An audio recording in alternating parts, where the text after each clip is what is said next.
welcome. Amanda here. Welcome back to Handmade Now Hallmark. Today is the first card of my Christmas in July series for 2022. This series was so popular last year, I just had to bring it back this year. This first card in the series was so fun to make. I really loved utilizing the craft and the ink blending as well as the gold accents.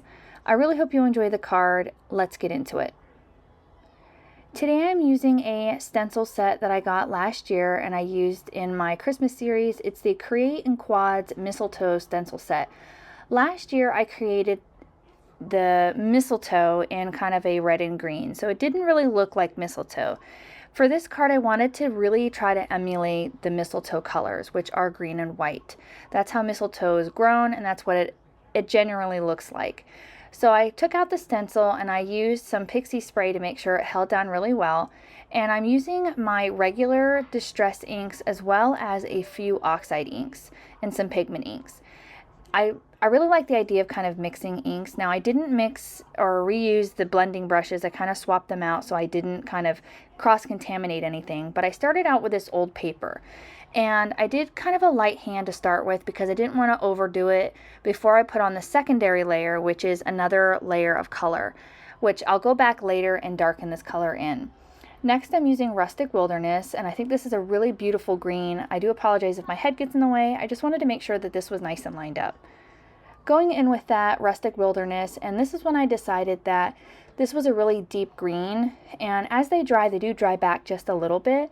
So I wanted to go back in with that old paper and kind of darken that in just a hair so it was a little more matching with that darker green.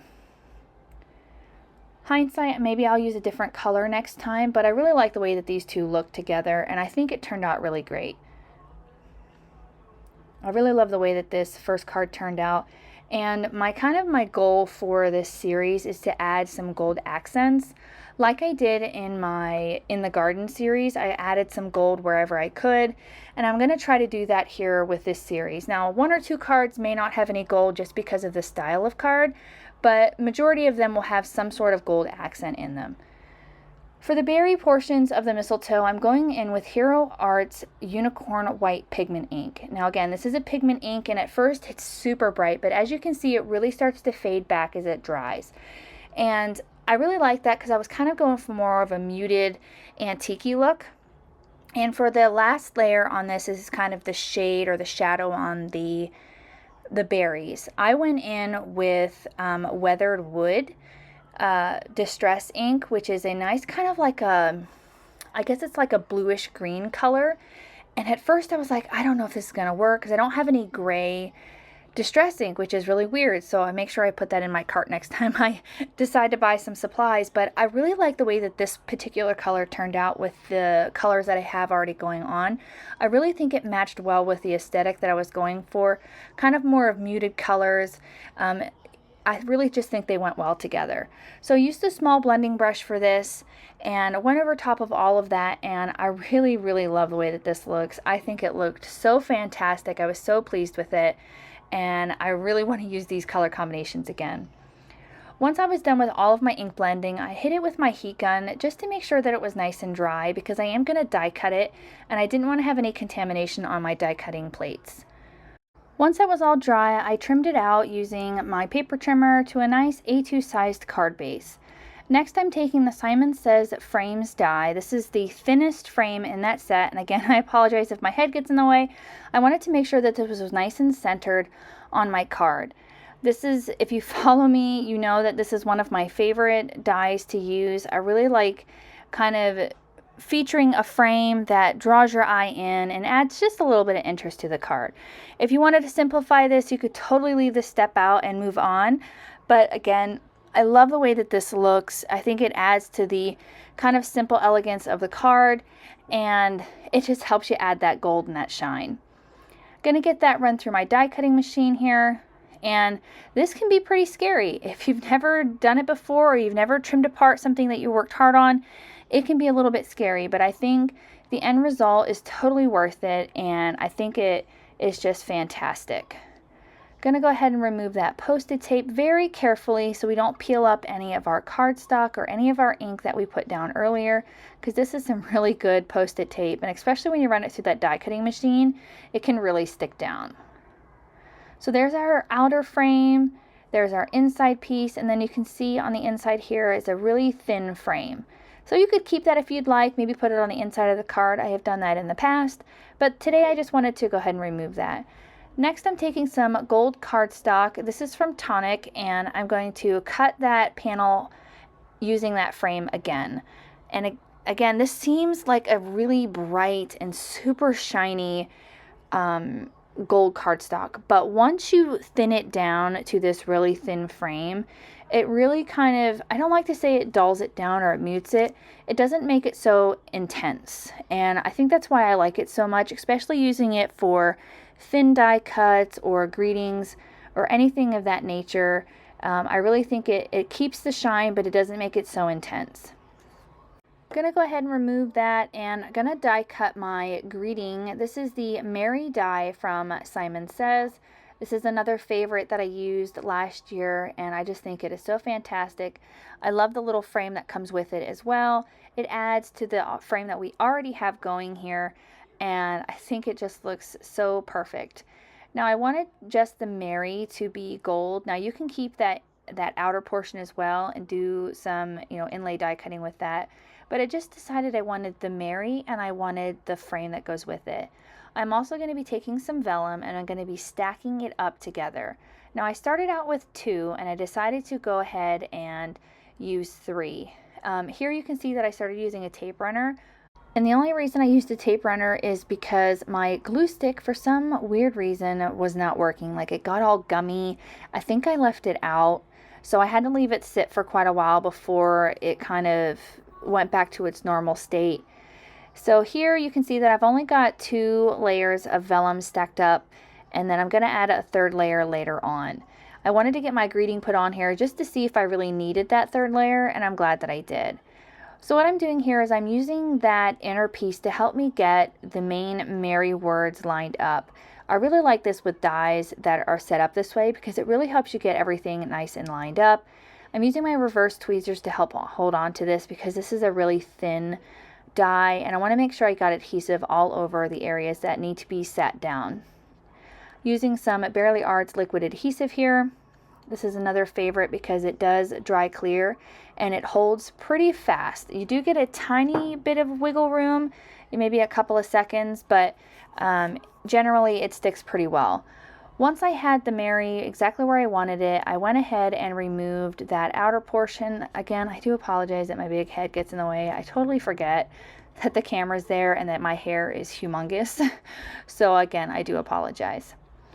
Gonna go ahead and add the outer frame next, using the same liquid glue, and again, I just love how this turns out, and I wish I would remember that my big head gets in the way, but here you can see how great that looks. Gonna see how that looks over top of our background here. Oh, maybe I didn't stack this one. Oh yeah, I did. I have 2 stacked already, and then I went in with liquid glue behind this one and layered it on top of the stacked ones. Because I have so many layers of vellum, you don't see all of the adhesive. Because it is so thick, it kind of takes the opacity away, so you can't see through it very well.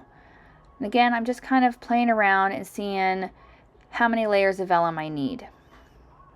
Once I'm happy with everything and I'm ready to kind of get everything assembled, I'm going to take Peaceful Wishes stamp set from Mama Elephant, and I'm going to stamp a greeting on the inside of my A2 size top folding card base. I wanted to stamp this down in green to kind of match with the green on the outside, and I love this sentiment. It says, "The magic of the holidays never ends, and it's the greatest gifts our family and friends. Merry Christmas and Happy New Year." I really think this is a beautiful set, has some wonderful messages, and I think that they are just super sweet. I'm going to stamp that down using some evergreen ink from Simon Says, and my magnet, I put some new tape on it to help me kind of grab a hold of it, but I think I put it on too thick, because now whenever I close my door, it doesn't like want to close because the tape on my magnet is too thick for the door to shut. So I'm gonna have to, excuse me, fix that. Now that all of the elements of my card are ready to go, we can assemble this card.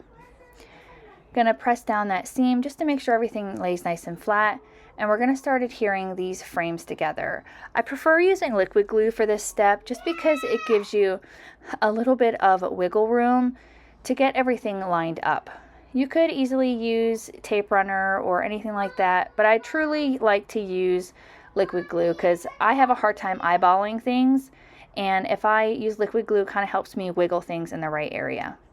Going to use the same liquid glue to attach that really thin gold frame. Again, you could maybe use some double-sided tape, or you could use some score tape, or even some stick-it adhesive. You could put the gold paper on the stick-it and kind of do it that way, but I always end up messing that up completely, so then I have to die cut everything, pull everything apart. So I just go ahead and stick with the liquid glue. When I use it with this little frame, I can almost kind of slide the frame through the glue to get it to kind of adhere to the base. Gonna attach that center portion and make sure that you get it lined up correctly. Again, I just love how this looks. It looks so elegant. I think if you did a little bit of distressing around the edges, I think that would make it look a little bit more rustic. But again, I love how these mistletoe turned out. I'm really glad I tried to go with the traditional colors with this. I did play around quite a bit until I found something that I really enjoyed. And again, I'm really glad that I did.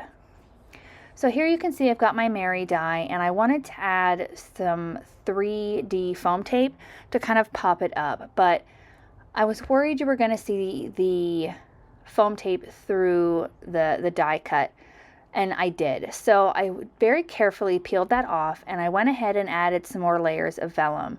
And again, this really helped with hiding that adhesive and being able to pop that up. Now, because I have so many layers of vellum, you probably didn't need to use the foam tape to pop it up, but I really liked adding that because this is a somewhat flat card, and adding the dimension on the greeting really kind of adds to that dimension as well. So I think all in all, I ended up with maybe 4 layers of vellum. And again, I'm glad that I went ahead and did that. I'm going to get that foam tape attached to the back there and get it lined up on my card base. I wanted it to be kind of near the top, not so much in the center. I really think it's a nice way to put a greeting on a card. You don't necessarily have to have everything perfectly center in the card. Now that I have all of the main elements of the card ready to go, we can go ahead and do some finishing details to kind of add a little bit of interest and sparkle to the card. I'm going to take my Wink of Stella, or I'm sorry, this is my AQUA shimmer pen from Nuvo, and I'm going to go around and I'm going to coat all of the white berries with this Nuvo pen. I know there's already a bit of shine on the card with the gold accents, but I really liked adding the shimmer on the berries as well.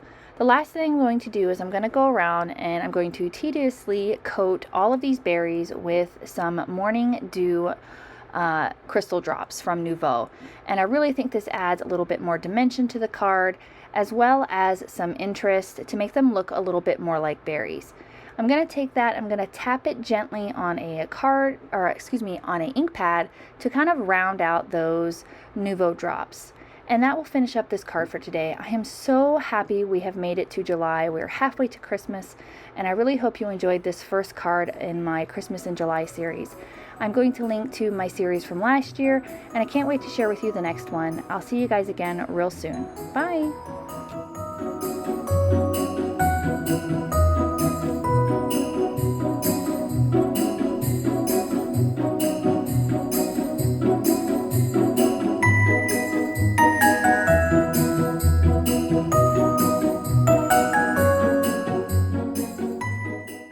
On screen, I've got a few videos that I think you'll enjoy. Consider hitting the subscribe button so you don't miss out on any more videos at my YouTube channel.